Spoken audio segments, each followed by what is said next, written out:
నీ ప్రశ్నలు నీవి ఎవ్వరో బదులెవ్వరుగా, నీ చిక్కులు నీవి ఎవ్వరూ విడిపించరుగా.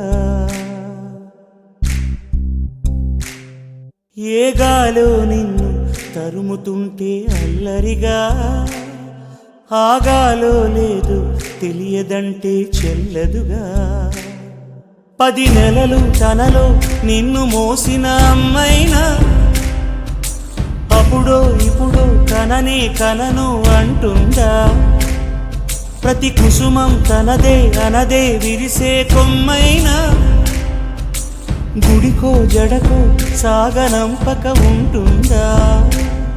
బతుకంటే పడి చదువా అనుకుంటే అతి సులువా, పొరపడినా పడినా జాలి పడదే కాలం మనలాగా. ఒక నిమిషం కూడా ఆగిపోదే నువ్వు వచ్చేదాకా.